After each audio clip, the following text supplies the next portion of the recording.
దూరంగా ఉంటాను అని చెప్పేసిన పరిస్థితి. సో ఏం జరుగుతోంది? చాలా ఇంట్రెస్టింగ్ డెవలప్మెంట్ ఇది, చాలా ఇంట్రెస్టింగ్ డెవలప్మెంట్. అంబటి రాయుడికి గుంటూరు పార్లమెంట్ ఇస్తారు, ఆయన అక్కడ నుంచి పోటీ చేస్తారు. కీలకంగా అక్కడున్న సామాజిక వర్గం అంబటి రాయుడికి సపోర్ట్ చేస్తుంది. టీడీపీ జనసేన కూటమిని ఎంతో కొంత ఆ ఇంపాక్ట్ తగ్గించాలంటే పర్టికులర్గా గుంటూరు జిల్లాలో, ఉమ్మడి గుంటూరు జిల్లాలో రాయుడు లాంటి వాడు ఆ సామాజిక వర్గం ఖచ్చితంగా వైసీపీకి ఎంతో కొంత వెన్నుదన్నై నిలుస్తుందని అంతా ఆశించిన పరిస్థితుల్లో ఈ పరిణామానికి కారణం ఏమై ఉంటుంది? మా ఎడిటర్ వర్మ జాయిన్ అయి ఉన్నారు, మనతో కనెక్ట్ అయి ఉన్నారు. వర్మ ఈ రీసెంట్ పొలిటికల్ డెవలప్మెంట్కి సంబంధించి డీటెయిల్డ్గా అనలైజ్ చేస్తారు. వర్మ ఏ రకంగా అర్థం చేసుకోవాలి? గుంటూరు నుంచి పోటీ చేస్తారు, లైన్ క్లియర్ అయిపోయింది, రకరకాల ప్రచారాలు జరిగాయి. సో ఏమై ఉండవచ్చు? ఈ అసంతృప్తికి కారణమేమి? ఆయన మొత్తం రాజకీయాల నుంచే దూరంగా ఉండాలని నిర్ణయం తీసుకోవడానికి ఏంటి, అసలు ఏం జరిగి ఉంటుంది Varma? Right, thank you Ravi. Andhra Pradesh రాజకీయాలు రోజుకొక రకంగా మారుతున్న నేపథ్యం గత కొన్ని రోజులుగా మనం చూస్తున్నాం. సో ఈ నేపథ్యంలో శీతాకాలంలో కూడా ఏపీలో పాలిటిక్స్ ఇంకా ఎన్నికల నోటిఫికేషన్ రాకముందే సెగలు రేగుతున్న ఎండలో ఎటువంటి సందేహం లేదు. అయితే ఇప్పటికే ప్రతివ్యూహాలు అధికార ప్రతిపక్షాల మధ్య ఘాటుగా సాగుతున్నాయి. ఇలాంటి పరిస్థితుల్లో ఎవరైతే వైఎస్ఆర్సీపీలో బలమైన అభ్యర్థులుగా ఉన్నారో వాళ్ళందరినీ కూడా బరిలోకి దింపాలని జగన్ వ్యూహాన్ని రచించారు. ఇందులో భాగంగా ఇప్పటికే ఉభయ గోదావరి జిల్లాలో 19 మంది ఫస్ట్ లిస్ట్ని ఆయన ప్రకటించడం జరిగింది. అంతేకాకుండా తర్వాత మళ్ళీ మరొక 28 మందితో మరొక లిస్టును ప్రకటించారు. ఈ రోజు మరొక 15 మందితో లిస్టులు ప్రకటించబోతున్నారు. అయితే దూకుడు ప్రదర్శిస్తున్నారు. ముందుగా మేము సాగుతామని వాళ్ళు చెప్తున్నారు. ఎట్టి పరిస్థితుల్లో ప్రతిపక్షాలకు అవకాశం ఇవ్వకుండా గెలుపు గుర్రాలనే ప్రధానంగా జగన్మోహన్ రెడ్డి ఎంచుకుని ఆ రకంగా క్యాస్ట్ ఈక్వేషన్స్ మీద కూడా ఏ ప్రాంతాల్లో ఏ అభ్యర్థులను పెట్టాలి, ఏ సామాజిక వర్గానికైతే ఖచ్చితంగా గెలుస్తాం, ఈసారి అధికారం నిలబెట్టుకుంటాం అనే ఆలోచనతోటే జగన్మోహన్ రెడ్డి అడుగులు పడుతున్నాయని చెప్పడంలో ఎటువంటి సందేహం లేదు. సో ఇలాంటి పరిస్థితుల్లో ఎవరైతే వైఎస్ఆర్సీపీలో టిక్కెట్లు రాలేదో వాళ్ళందరూ కూడా అసమ్మతులు వ్యక్తం చేయడం, తాడేపల్లి ప్యాలెస్కి పెద్ద ఎత్తున ఎవరైతే టిక్కెట్లు రాని వాళ్ళు ఉన్నారో, ఆశావాహులు ఎవరైతే ఉన్నారో వాళ్ళందరూ కూడా క్యూ కడుతున్నారు. వాళ్ళని జగన్మోహన్ రెడ్డి వాళ్ళ ముఖ్య అనుచరులు వాళ్ళని బుజ్జగిస్తున్నారని చెప్పి నిన్నటి వరకు వింటున్న వార్తలు.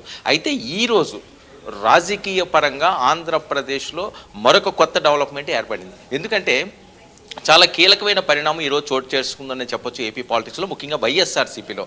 డిసెంబర్ 28ని చాలా ఆర్భాటంగా అంబటి రాయుడు, క్రికెటర్ గురించి ఎవరు వేరే చెప్పాల్సిన అవసరం లేదు, ఆయన గురించి ఒక టాప్ ప్లేయర్ అయిన ఇండియా టీంలోనే తనదైన ఒక మార్కు వేసుకుని ముందుకు సాగిన నేత. ఆ తర్వాత జరిగిన పరిణామాల్లో ఆయన క్రికెట్కి దూరంగా ఉన్నాడు. నా రెండో ఇన్నింగ్స్ రాజకీయ పరంగా ప్రారంభిస్తాను అని చెప్పి అంబటి బహిరంగంగా ప్రకటించి డిసెంబర్ 28న తాడేపల్లిలో జగన్మోహన్ రెడ్డి గారిని కలవడం జరిగింది. ఆ తర్వాత జగన్మోహన్ రెడ్డి గారు ఆయన పార్టీలోకి ఆహ్వానించడం, గుంటూరు స్థానం నుంచి ఆయన పార్లమెంటు అభ్యర్థిగా నిలబెడతారు అని చెప్పి పెద్ద ఎత్తున వార్తలు వచ్చిన నేపథ్యం.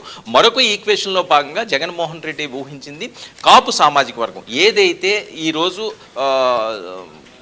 జగన్మోహన్ రెడ్డి గారు కావనియండి, లేకపోతే వైఎస్ఆర్సీపీ కావనియండి, బలమైన ప్రత్యర్థిగా ఉన్న కాపు సామాజిక వర్గానికి లీడర్గా వ్యవహరిస్తున్న పవన్ కళ్యాణ్ గారు. ఎందుకంటే ఆ సామాజిక వర్గం నుంచి ఎవరు వచ్చినా సరే ఖచ్చితంగా వాళ్ళు దశాబ్దాల కళాది, వాళ్ళకి ప్రయారిటీ ఇవ్వాలనో చిరంజీవి గారి దగ్గర నుంచి వస్తున్న అంశం అది. సో ఆ తర్వాత చిరంజీవి గారు పార్టీ కనుమరుగైపోయిన నేపథ్యం, ఆ తర్వాత పవన్ కళ్యాణ్ గారు పార్టీ పెట్టడం, కాపు సామాజిక వర్గానికి ఈయనే ఖచ్చితంగా ఈసారైనా ఈయన పవర్లోకి రావాలి అని చెప్పి భావించారు. కానీ అనూహ్యంగా చంద్రబాబు నాయుడు గారు అరెస్ట్ అయిన తర్వాత పవన్ కళ్యాణ్ గారు తీసుకున్న నిర్ణయం, ఎట్టి పరిస్థితుల్లోనూ తెలుగుదేశం పార్టీతో మేము ముందుకు వెళ్తాము, ఈ రకంగా అధికారం వచ్చిన తర్వాత అప్పుడు పదవుల అంశం మిగతా మాట్లాడుకోవచ్చు అన్నారు. ఒక క్లారిటీ అయితే వాళ్ళు ఇచ్చారు. సో కాపు సామాజిక వర్గం ఈ ఎన్నికల్లో ఒకటయ్యి బరిలోకి వెళ్తున్నారు. సో వాళ్ళని రెడ్డి ఎదుర్కోవాలి. అయితే కాపు సామాజిక వర్గంలోని చీలికలు తీసుకొచ్చే విధంగా ఒక పొలిటికల్ వ్యూహాన్ని వైఎస్ఆర్సీపీ రచించింది. అందులో భాగంగానే ఎవరైతే బలమైన కాపు సామాజిక వర్గ అభ్యర్థులు ఉన్నారో వాళ్ళందరినీ కూడా వైసీపీ వైపు జగన్మోహన్ రెడ్డి గారు వాళ్ళకి హై ప్రయారిటీ ఇచ్చి తమ పార్టీకి ప్రచారం చేయాలనో లేకపోతే పార్టీ నుంచి వాళ్ళ పోటీకి నిలబడాలనే ఆలోచనతోటి ఆయన కొత్త వ్యూహాన్ని రచించారు. అందులో భాగంగానే ఈరోజు ముద్రగడ గారు కూడా జనవరి 1ని ఆయన కూడా వైఎస్ఆర్సీపీలో చేరుతున్నట్లుగా వస్తున్న వార్తలు. పూర్తి స్థాయిలో ఆయన వైఎస్ఆర్సీపీకే ఆయన అండదండలు ఉంటాయి.